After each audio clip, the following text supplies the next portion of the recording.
እኔ በጣም የተከበረ ቤተሰብ ነው ያሳደገኝ እሱም እኔም ሁለታችንም ነው። እንዲህ ይሄ የወረደ ስራ ምናምን ምን ሰራ አይነት ሰዎች አይደለንም። ሶ እንደዚህ በተከበረ ቤተሰብ ነው ያደግነው ስላልን ስለ የትኛው ነው እና አንድ እንደውም ቪዲዮ ያዳ የሰራችውን ቪዲዮ ካየሽው ምን አለች? እማዬ ይሄንን እንትን እናስገባችሁና ክሊፑን እማዬ አንቺ ጀምሪ አባዬ አንተ ጀምር የሚሉት እኮ ለመሳሳም ነው። ማን ቀድሞ ለመሳሳም ነው አለች። እና ላይክ ዳትስ በጣም ሮንግ እኮ እሱማ እኮ ለቪው ነው። እውነት ለመናገር ለቪው እንደሆነ እንደዛ ያደረጋችሁት ይታወቃል። ከዚህ በፊት ትዝ የሚላችሁ ከሆነ ሰይፉ ሾው ላይ አንድ ወንድ ልጅ ለሁለት ሴቶች አፈቃር ነው ብለው መተው እሱ ምናምን ብለው ሰይፉ ድረስ ነው ምናምን እስከ መቅረብ ድረስ ደርሰው ነበረ። ከዛም ሲጠየቁ ፋይናሊ ሰይፉ ላይ ምንድነው ያሉት? አይ እኛ ለቪው ነው በቃ ሶ ተከፍሎ ነው አይታወቁም ሲጀመር።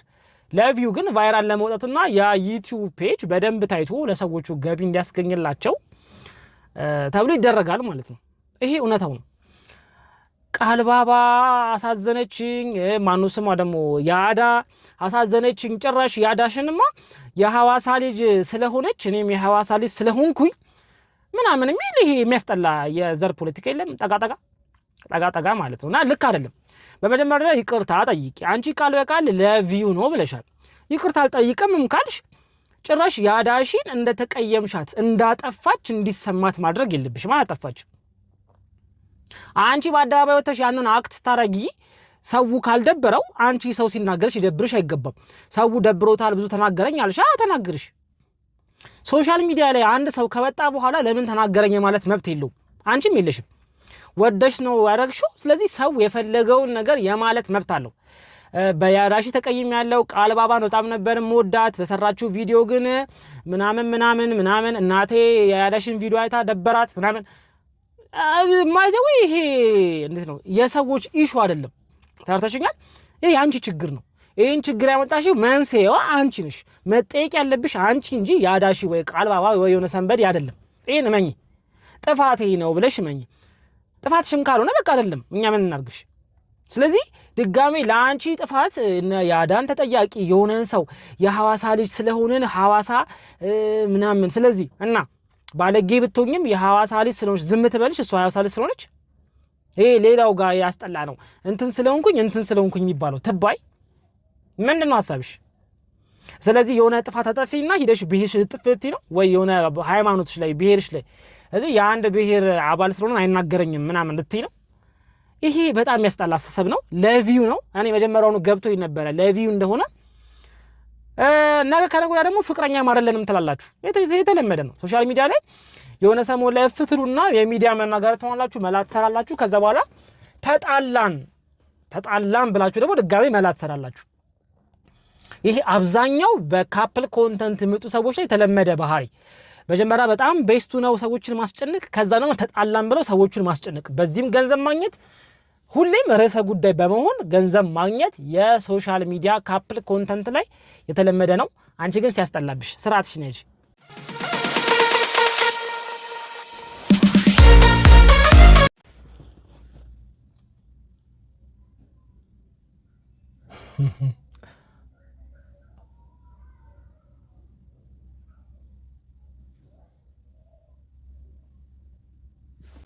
የአንዲት ሉዓላዊት ሀገር መገለጫ ከሆኑት ነገሮች ውስጥ እኔ በገባኝ ነገር ገንዘብ አንደኛው ነው፣ ባንዲራ ሁለተኛው ነው፣ ሌላ ቀጥለው ይሄ ፓስፖርት ምናምን የሚባሉት ነገሮች ልክ እንደ ዳር ድንበር የአንዲት ሀገር ይሄ ሉዓላዊነት መገለጫ ናቸው ብዬ አስባለሁ እኔ ማለት ነውና እንደዛ የሆኑት ነገሮች ለምሳሌ ገንዘብ ላይ እኔ ትዝ የሚለኝ ነገር ይሄ መጻፍ አይቻልም ነበረ። ትዝ የሚላችሁ ከሆነ ይሄ አዲሱ 1 ብር የሳንቲሙ 1 ብር ሲመጣ አብዛኛው ሰው ይሄ ውስጥ 50 ሳንቲም መስለው ነገር ቀጥቅጦ ለማውጣት ይሞክር ነበርና እኔ አስታውሳለሁ ፖሊሶች ምናምን ሰዎችን ይይዙ ነበር የመጣ ሰሞን ማለት ነውና ለምን ሲባል ወንጀል ስለሆነ በቃ ያገሪ ብር ላይ መጻፍ አይቻልም መቅደድ አይቻልም ምናምን።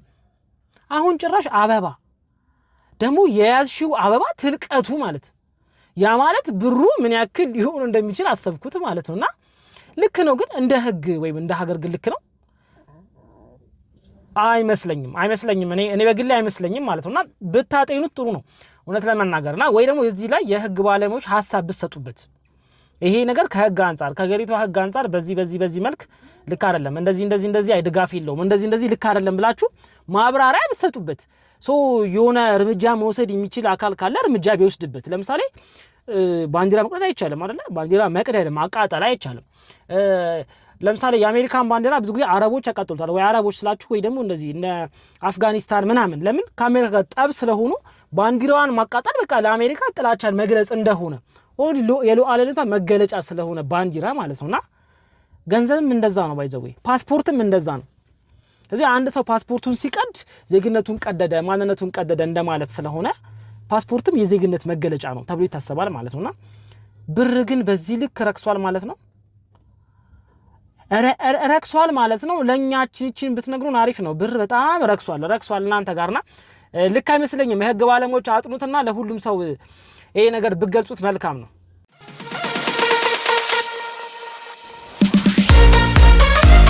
ዛሬ ደግሞ ፓርቲ ልንሄድ ነው ፓርቲ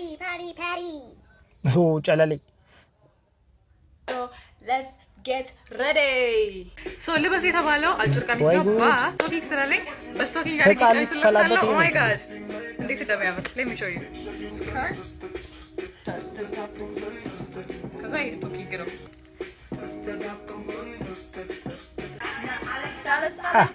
I like stunning, I like shining, I like $1 million deals. Where's my pen? Bitch, I'm signing. I like those Balenciagas. They call me Gotti, body, baggy, body, spicy, mommy. Had the money, hotter than the South, money,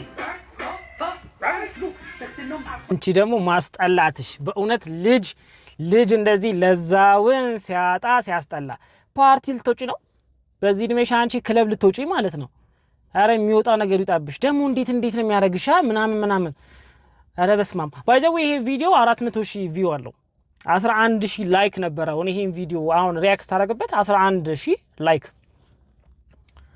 እና በጣም ብዙ ስድብም አለው ምናምንም እንደፈለገች ትሁን መብቷ ነው የሚልም አለ ግን በጣም የሚያስጠላብሽ ስርዓትሽን ያለ ትምህርትሽን ተማሪ ይሄ ነው ይላችሁ አሁን የሶሻል ሚዲያ አስተሳሰብ በሆነ ኔጌቲቭ ኮንተንት ትመጣለ የሰዎች መናገሪያ ትሆናለ ከዛም በኋላ ሙዲህ ከሆነ ይቅርታ ጠይቅና በዛው አንዴ ፌመስ ስለሆንክ በቃ መላገ ሰራ ትኖራለህ ነው ሲስተሙ ይሄ ነው ሰዎች ሆም ብለው ነው ችግር ውስጥ የሚገቡት ተቀምሮበት ማለት ፕላን ነው ከዛን የሰዎች አይን ውስጥ ትገባለህ ከገባ በኋላ በቃ ምንም ታለቅሳለህ ምናምን እንትኑኝ ነው ይቅርታ እኔ ለዚህ ብዬ ነው ምናምን ብለህ ታለቅሳለህ ምናምን ከዛን በኋላ ኦኬ ይረሳል በቃ ሾርት ሚሞሪያም ተብሎ አብዛኛው የሶሻል ሚዲያ ኮንተንት ከእንደዚህ አይነት ነገር የሚያወጣበት ምክንያት ይሄ ነው ማለት ነውና ተረጋጊ ሚጣ ተረጋጊ